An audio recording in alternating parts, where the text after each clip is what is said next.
안녕하세요. 이태용 강도사입니다. 오늘로 벌써 이단 특강 10번째 시간인데요.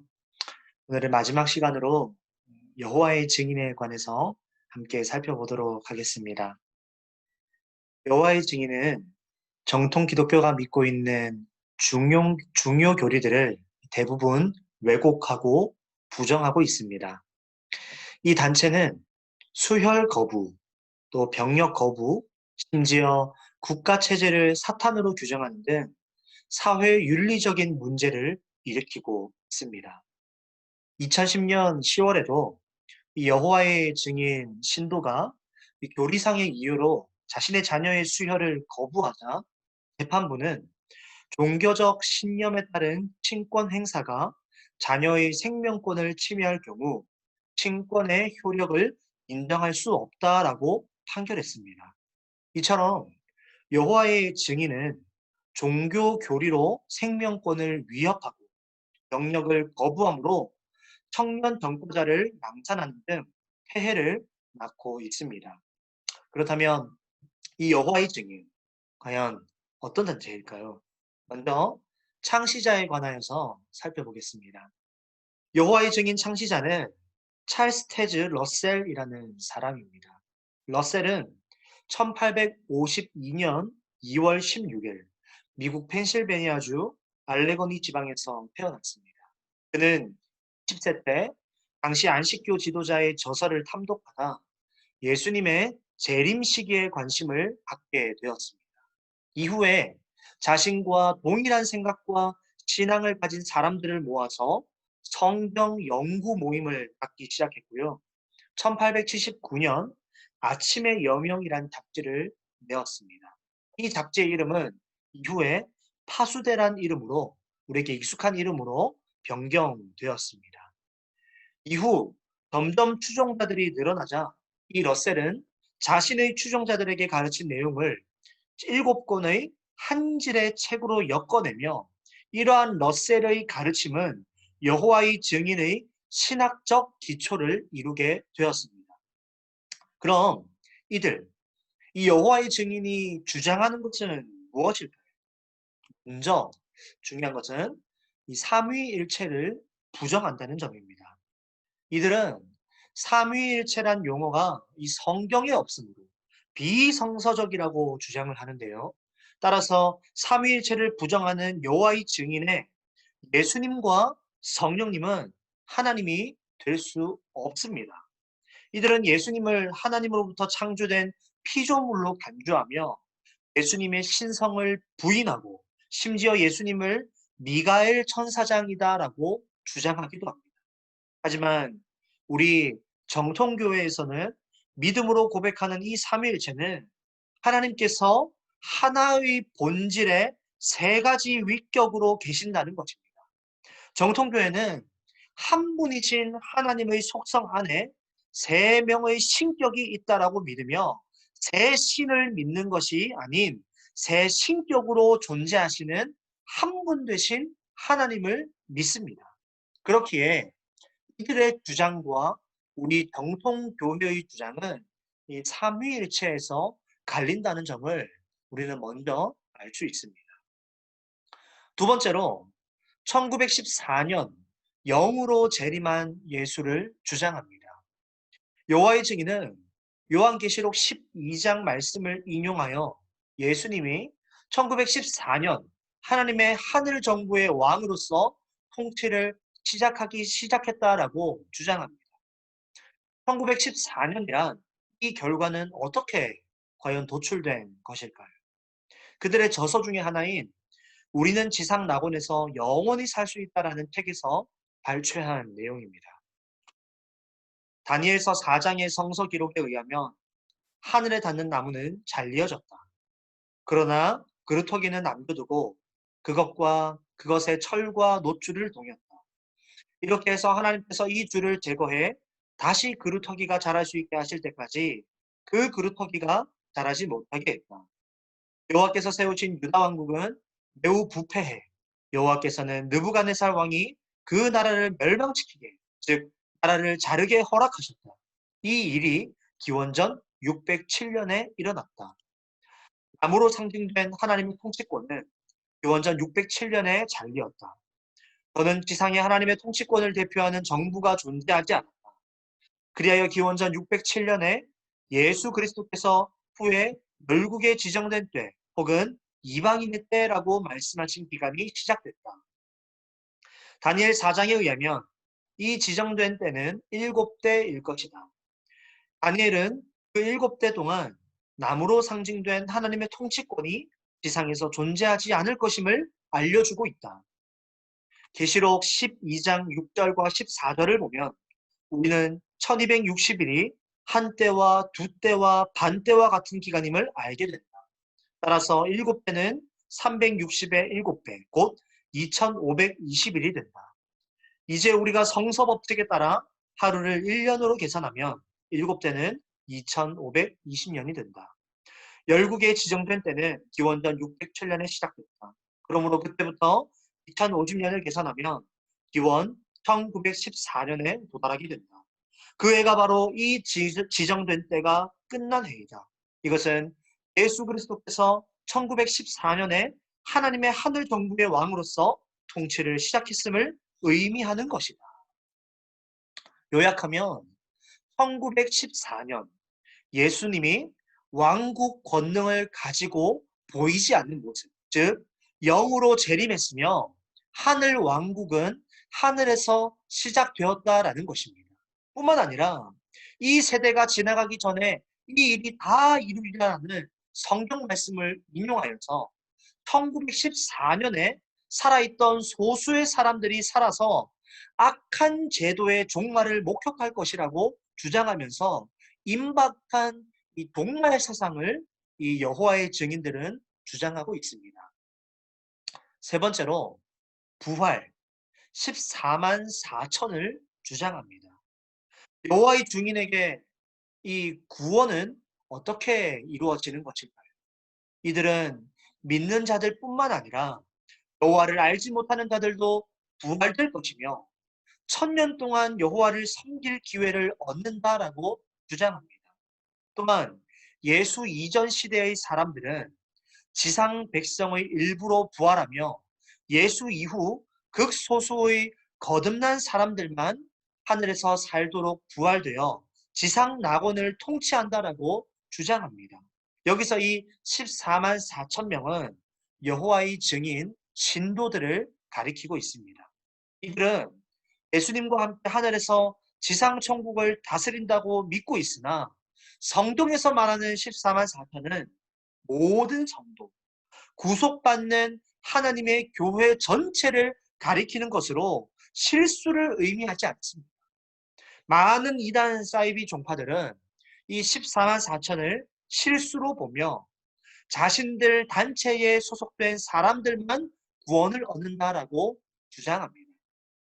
이어서 이 여호와의 증인의 사회적 문제를 한번 살펴보겠습니다. 첫 번째로 국가 체제는 사탄이다라고 규정합니다.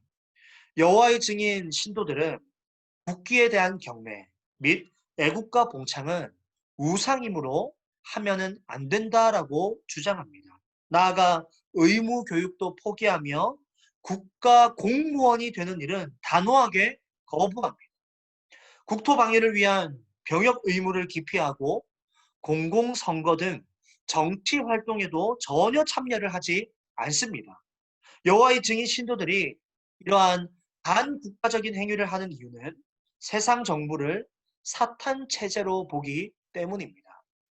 두 번째로 이들은 수혈을 거부합니다. 여호와의 증인의 수혈 거부는 이들의 병력 거부만큼이나 유명한 사회적 문제입니다. 성경에서 피를 멀리하라, 피를 먹지 말라라는 것을 확대 해석하여 수혈 거부법을 만들어서 신도들에게 이 수혈을 금지시키고 있습니다. 따라서 수혈을 하지 못해 죽음을 맞이하는 안타까운 상황들이 지속적으로 발생하고 있습니다. 이어서 여호와의 증인의 주요 활동을 한번 살펴보도록 하겠습니다. 먼저 가정 방문 전도입니다. 여호와의 증인 신도들은 2명씩 짝을 이루어 이 가가호호 방문하며 포교를 감행하고 있습니다. 이들은 파수대, 그리고 깨어라라는 등 홍보지를 나눠주며 접근을 시도하고 있고 성경을 잘 모르는 기독교인을 집중적으로 미혹합니다. 아마겟돈 전쟁과 관련해 말세에 일어난 주장, 시한부 종말론적인 사상을 주입해 위기의식을 갖게 만듭니다. 가정 방문뿐만 아니라 거리, 공원, 대중교통 등 수많은 곳을 돌며 포교를 시도하고 있습니다. 두 번째로 정기 간행물 및 도서 출판입니다. 여호와의 증인은 포교를 위한 잡지, 이 파수대와 깨어라를 정기적으로 출간하고 팸플릿을 대량 생산해 많은 사람들에게 나누어 주고 있습니다. 자신들의 교리를 합리화시키기 위한 신세계역 성경을 제작해 배포하고 있으며 9권의 교리 설명 책자를 출판하고 있습니다. 이처럼 여호와의 증인은 문서를 통하여 대대적으로 포교 활동을 감행하고 있습니다. 세 번째로 인터넷 사이트 활동입니다. 여호와의 증인 이 공식 웹사이트는 407개의 언어를 지원하고 있습니다. 이 사이트는 자신들의 교리를 체계화하여 많은 사람들에게 알리고 있으며 수혈 거부를 비롯한 자신들의 의학적 견해 및 일상생활을 위한 방침을 제시하고 있습니다. 각종 출판물을 게재해서 구입을 유도하고 있으며 나아가서 성서 교육을 무료로 베푼다며 이 연락을 요구하고 있습니다. 또한 각종 인터넷 카페를 개설해 회원 간의 정보를 공유하며 여호와의 증인 교리를 옹호하고 내부 일치를 도모하고 있습니다. 네 번째로 거리 포교입니다. 최근 여호와의 증인들은 길거리로 나와 적극적으로 포교 활동을 감행하고 있습니다. 번화가, 지하철역, 기차역 등 유동인구가 많은 곳에 이 가판대를 설치하여 이제 전단지나 책자를 무료로 배포하고 있습니다. 마지막으로 여호와의 증인의 특징과 대처 방법을 살펴보도록 하겠습니다. 첫째, 여호와의 증인 왕국회관입니다. 여호와의 증인 건물에는 이 보시다시피 왕국회관이라는 간판이 걸려 있습니다. 정확하게 여호와의 증인의 왕국회관입니다. 다른 이단 단체와 같이 교회라는 단어를 사용하지 않아서 우리가 혼란스럽지는 않습니다. 그러므로 여호와의 증인 왕국회관이라는 간판만 우리가 보더라도 전국에 있는 1300여 개의 여호와의 증인 건물을 우리가 쉽게 어렵지 않게 잘 분별할 수 있을 것입니다. 두 번째로 파수대와 깨어라로 분별해야 합니다. 여호와의 증인들의 포교 활동은 우리 일상의 주위에서 자주 목격됩니다. 저는 천안으로 이제 신대원을 다니던 시절 이 천안역 앞에서는 항상 이 여호와의 증인 신도들이 전도를 하고 있음을 볼 수 있었습니다. 이처럼 길거리, 전철, 버스터미널, 기차역, 공항 등 여호와의 증인은 사람들이 모이는 곳이라면 어디든지 있습니다. 일반 사무실도 방문하여 소식지를 나눠주곤 하는데요. 이 파수대 또는 깨어라 등 각종 전단지를 나눠주며 읽어보라라고 권면하고 있습니다. 우리가 여호와의 증인의 신도를 사회에서 쉽게 볼 수 있는 이유는 여호와의 증인의 의무가 있기 때문입니다. 이 여호와의 증인의 신도가 되면 최소한 10일에 24시간을 전도해야 시간의 11조를 드려라라고 이 규정되어 있기 때문입니다. 이처럼 우리가 이들을 너무나도 쉽게 우리의 주변에서 자주 접할 수 있다는 점 우리는 조심해야 합니다. 마지막으로 다가호호 방문 포교를 조심해야 합니다. 여호와의 증인들은 집집마다 방문하여 포교 활동을 감행하고 있습니다. 전국을 구역으로 나누어 이 카드를 만들어 그 카드를 기초로 포교 활동을 감행하고 있는데요. 그 카드에는 자신들이 방문한 집들의 반응, 또 그 집의 종도 유무, 또 그들의 가족 관계, 또 부재중 유무 등을 적어서 구체적인 정보들을 이 카드에 기록하여 습득하고 있습니다. 처음 집을 방문하고 다음 방문 때는 이 부재중이었던 집을 다시 방문해 자신들이 맡은 모든 구역은 모조리 다 방문합니다. 그러므로 이단들의 집 방문에는 거절하는 것이 가장 좋은 방법입니다. 성경에도 이단에 속한 사람을 한두 번 훈계한 후에 멀리하라라고 말씀하고 있지 않습니까? 가볍게 생각하여 이 교리 논쟁을 한번 펼쳐볼까? 저는 차 한 잔 대접하는 것은 괜찮겠지라는 이렇게 생각하는 것을 그들에게 또 다른 포교 방법을, 또 다른 포교의 기회를 주는 것입니다. 오늘은 마지막으로 우리가 여호와의 증인에 관하여 살펴보았습니다. 여호와의 증인은 한국에서 잘 알려진 대표적인 이단 단체입니다.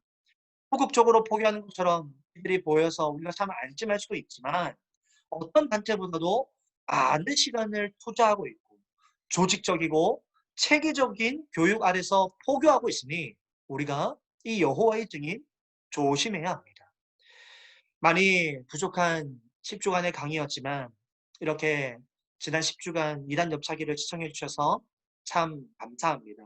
아무쪼록 우리 모두가 이 이단을 조심하고 잘 대처하여 하나님 외에 다른 것들을 주장하는 모든 이단들을 다 배척하며 올바른 신앙관을 가지고 이 땅에서 바른 신앙을 가지며 살아가는 저와 여러분들이 될 수 있기를 바랍니다.